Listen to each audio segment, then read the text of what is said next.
Hey, my friends.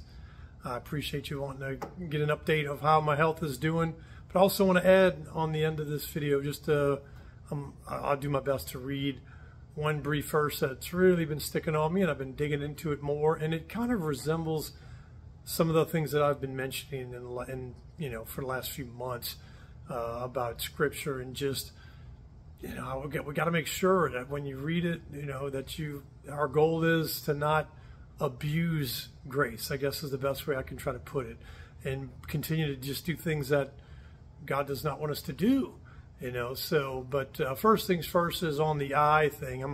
Maybe I can get close. I'm not sure if that's going to show up.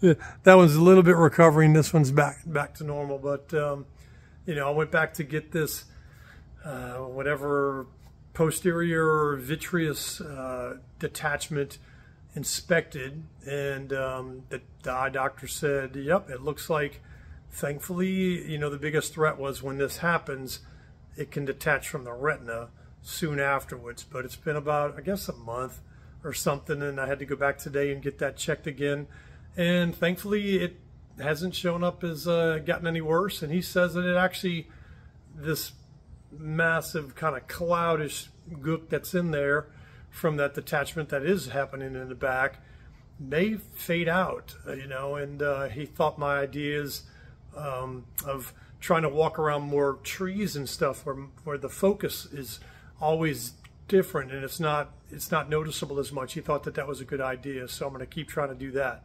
So that's the main update on health.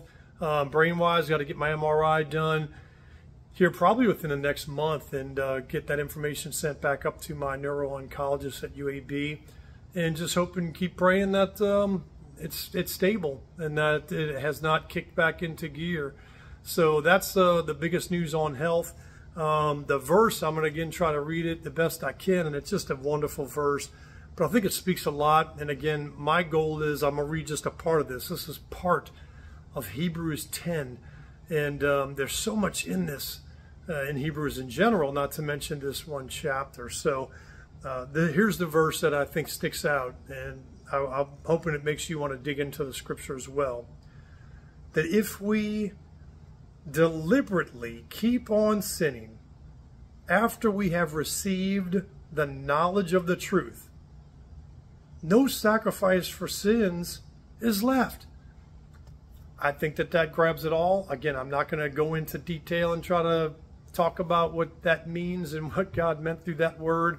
I think if you read the rest of that chapter, it's self-evident. So I love you guys. I appreciate y'all watching and checking in on my health, and hope we all enjoy this fall weather starting to come. And if you haven't seen it and you live along the Gulf Coast, it's one of these miraculous things that I think that God's given us to look at and enjoy.